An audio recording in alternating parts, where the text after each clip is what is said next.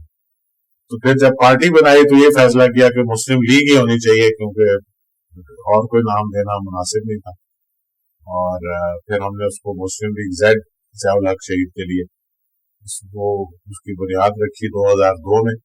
اور اعجاز صاحب نے وہ الیکشن بھی 2002 والا بہاول نگر سے اسی پارٹی پہ اور اسی نشان پہ لڑا الیکشن. مجھے یہ بتائیے کہ جیسے سیاسی جماعتیں جو ہے وہ فی البدی بنائی جاتی ہیں پاکستان میں, یہ رجحان دیکھنے میں آیا کہ جتنی بھی سیاسی جماعتیں ہیں ان کا گراؤنڈ ورک, ان کا فریم ورک تو شاید پہلے کچھ اور ہوتا ہے, لیکن جب وقت آتا ہے تو وہ سیاسی جماعت بن کے اوپر آتی ہیں. اس کی بہت ساری مثالیں حالیہ الیکشن میں بھی سامنے آئی. اگر مسلم لیگ ضیاء جس کو آپ اور میں کہہ رہے ہیں 2002 کے بعد آپ کا اگر اسٹرانگ انیشیٹو تھا, آپ کا جو گراؤنڈ لیول پہ ورک تھا وہ اسٹرانگ تھا, تو کوئی بڑی سیاسی جماعت بننے میں آپ آج تک ناکام کیوں؟ اس لیے کہ اس وقت یہ جلد بازی میں سارا کچھ کیا گیا فوری. اور جب ہمیں کورٹ سے نشان ملا, کیونکہ کاف لیگ ہمیں کورٹ میں لگی تھی کہ جی یہ تو انہوں نے لوازمات پورے نہیں کیے, یہ ان کا سٹیٹس جو ہے وہ لیگل نہیں. پھر ہم کورٹ سے لڑ کے انہوں نے کہا نہیں جی بالکل ان کے ساری کاروائی پوری ہے جو ریکوائرڈ ہے, اور یہ ایک لیگل جماعت ہے. اور انہوں نے الیکشن کمیشن کے نمائندوں کو بلا کے کورٹ کے اندر ہمیں نشان الاٹ کیا. اس میں بھی اگر انہوں نے 2 دن ڈیلے کر دیے تو آپ کے پاس وہ کاغذ جمع کرانے کا ٹائم بھی ختم ہو چکا ہوگا. تو اس دوران جب سے ہم نے اعلان کیا اور جب یہ ہمیں اجازت ملی تقریباً 2 ہفتے نکل گئے. اور جب یہ ہم نے اعلان کیا تو ہمارے آفس میں جو فیکس مشین تھی وہ خراب ہو گئی تیسرے دن. اتنے لوگوں نے فیکس کی کہ جی ہم آپ کی پارٹی کے ساتھ کے نشان پہ لڑنا چاہتے ہیں, لیکن انہوں نے یہ ہم وہ کورٹ میں پھنس گئے جا کے. اس وجہ سے وہی جو کل کے دوست تھے آج کے دشمن, بس وہ یہ سیاسی آپ کو پتا ٹیکٹکس ہوتی ہیں چیزوں کو روکنے کے لیے, ڈیلے کرنے کے لیے. انہوں نے اس موضوع پہ دوبارہ آتے ہیں. خان عبداللہ صاحب, میں آپ سے یہ جاننے کی کوشش کروں گا کہ پاکستان کی تاریخ میں بے شمار سیاسی جماعتیں جو ہم نے بنتے بھی دیکھی, ختم ہوتے بھی دیکھی. ضیاء الحق صاحب کے نام پہ آپ نے یہ جو جماعت بنائی ہے پاکستان مسلم لیگ ضیاء الحق شہید, پاکستان مسلم لیگ کا نام تو جب تک پاکستان قائم ہے انشاءاللہ قیامت کی صبح تک رہے گا. یہ الگ سے جماعت بنانا اور اس کے بعد پھر آپ نے کیا گراؤنڈ لیول پہ کام کیا؟ بسم اللہ الرحمن الرحیم. ضیاء الحق شہید کا جماعت بنانا, ہم جیسے کہ معلوم سب پہلے کہتے تھے کہ یہ ایک سوشل جماعت تھی ضیاء الحق شہید کے نام کے اوپر. ہم نے یہ صرف ان لوگوں کے لیے اس کے سیاسی پلیٹ فارم میں ہم نے کام نہیں کیا, خالی وہ شہداء کی برسی کو ہم مناتے تھے اس وجہ سے کہ قوم کو شہیدوں کا خون جو ہے قوم کو پتہ چلے کہ شہید کیا ہوتے ہیں, ان کی قربانیاں کیا ہوتی ہیں, ان کا مقصد کیا ہوتا ہے. تو اس بیس کو ہم نے تقریباً پچھلے 1988 سے لے کر آج 2020 تک ہم نے 32ویں برسی منائی. آپ نے ایک سوال کیا کہ آپ نے 2002 میں پارٹی اناؤنس کی, اس میں آپ لوگوں نے ابھی تک آپ اتنا اس پر بنائی نہیں کر سکے. ایک جیسے معلوم الحق صاحب نے آپ کو بتایا کہ ہمارے پاس کاغذ جمع کرانے کے لیے آخری ایک تھے. یہ تمام الیکشنوں میں تو نہیں ہوا, یہ تو ایک اسپیسیفک الیکشن آپ کو اسی طرف آیا. تو ہم نے پھر یہ کام کیا, جس طرح معلوم الحق صاحب نے کہا کہ پورے پاکستان سے ہمارے پاس امیدوار تھے اور انہوں نے ٹرائی نہیں کی, لیکن ہم نے پھر دوستوں کو بھی بتانے کے لیے کہ کوئی ایسا قدم نہ اٹھائے جس میں پارٹی جو ہے وہ ہماری ڈیمیج ہو. ہم نے پھر 1-2-3 سیٹوں پہ اپنا الیکشن لڑا, اور الحمدللہ ان 3-4 سیٹوں سے جب ہم جہاں سے ہم نے الیکشن لڑا وہاں سے ہمیں اللہ نے کامیابی عطا کی. اس کے بعد پھر اجازت اللہ کی یہ کوشش رہی کہ مسلم لیگ دھڑوں میں تقسیم نہ ہو اور اکٹھی ایک پلیٹ فارم پہ ہو جائیں اور اس کے بعد پھر جہاں بھی کوئی خرابیاں آئیں مسلم لیگ کے لیڈروں جیسے کا بنی. بیسیکلی تو دیکھیں مسلم لیگ ایک ڈیڑھ جماعت ہو کے رہ گئی تھی. ٹھیک ہے, ضیاء الحق صاحب نے ایک نام پارٹی بیس پہ 1950 میں الیکشن کرایا اور سندھ سے جنیجر صاحب کو مسلم لیگ کا صدر بنایا اور وزیر اعظم منتخب کیا. اور جتنے بھی اس میں آپ کو یہ بتاؤں کہ سیاسی لوگ جو اپنے ذات کے مفادات کے لیے آتے ہیں وہ پھر پارٹیوں کو نہیں دیکھتے ہیں کہ میں نے کیا کیا, کدھر کیا, کہاں سے لگا, کیسے جیتا. وہ پھر اپنے مفادات کو اولویت دیتے. پھر سب نے آ کے جنہیں جو صاحب کے ہاتھ پہ بیعت کیا, جنہیں جو صاحب وزیر اعظم بنے اور پھر وہ ایک حکومت چلنے لگ پڑی.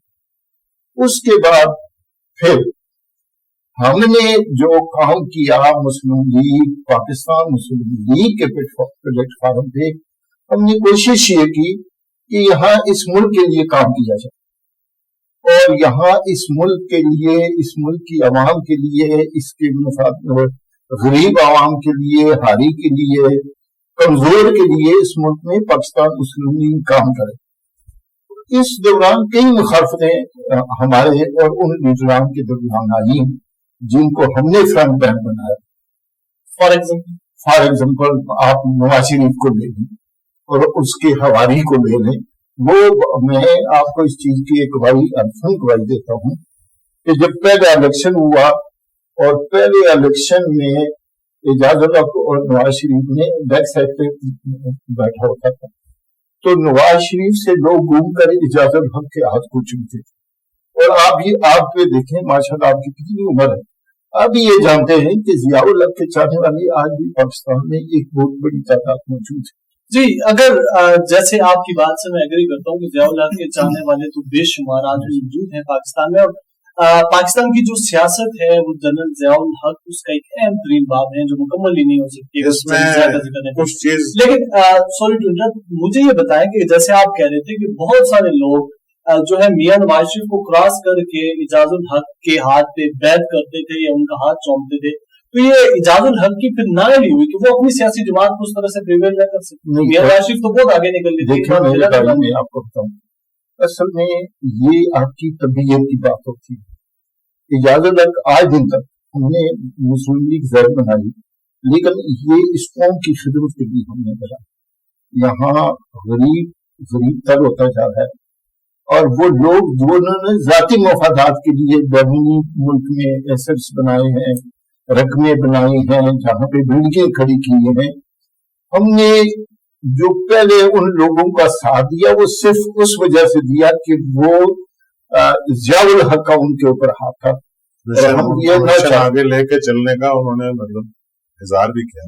جی, اس پہ دوبارہ آتے ہیں. ہمارے ساتھ کنور ارشد صاحب, آپ آرگنائزر ہیں صوبہ سندھ. صوبہ سندھ کے تو بہت ابتر حالات نظر آ رہے ہیں. پاکستان پیپلز پارٹی وہاں پہ براجمان ہے, کراچی ڈوب چکا. اس سلسلے میں مجھے یہ بتائیے کہ ضیاء فاؤنڈیشن اور آپ کی جماعت اپنے طور پہ صوبہ سندھ کے لیے کیا کریں؟ بسم اللہ الرحمن الرحیم. بہت شکریہ آپ نے کیا.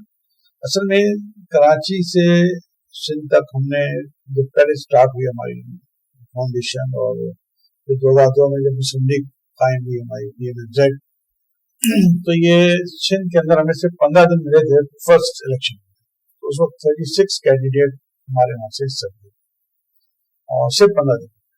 اس کے بعد پھر اس کا رزلٹ یہ آیا کہ تقریباً 3,37,000 قریب میں ووٹ حاصل کی. سیٹ تو نہیں جیتی لیکن ووٹ ہم نے حاصل کی کراچی سندھ سے. اور اس کے بعد پھر ریگولرلی جیسے آپ کو ابھی صاحب نے بتایا کہ ہم لوگ مختلف انداز میں فلاحی کاموں کے اندر مصروف ہوئے ہیں. ہم نے کوئی پارٹی کی پراپر آرگنائزیشن نہیں کی تھی, لیکن کیونکہ ہماری فاؤنڈیشن آلریڈی آرگنائز تھی پورے سندھ میں, ڈسٹرکٹس میں جو آج تک موجود ہے ماشاء اللہ سے, تو ہم اس حوالے سے تو کام کرتے ہیں. لیکن سیاسی طور پہ ہم نے کبھی تمہارے جو الیکشن آئے اس میں حصہ نہیں لیے, بلدیہ کے الیکشن اس میں حصہ نہیں لیا ہم نے. یہ فاؤنڈیشن کے ہم مختلف کام کرتے رہے. ہمارے کئی مدارس چل رہے ہیں بھی, جیسے رحیم میاں خان بھی ہم نے اسٹارٹ کیا ہے, سارا پروسہ بنا رہے ہیں. وہاں پر بڑی مسجد بھی ہمارے اس کی فاؤنڈیشن کے حوالے سے بن رہی ہے. یہ سب کام ہم کرتے رہے. اور سندھ کے جو آپ سیاسی حالات کی اگر بات کرتے ہیں تو آپ کو پتا ہے 12 سال سے پولیس پارٹی بیٹھی ہوئی ہے, اور ہمارا تعلق کیسا ہے.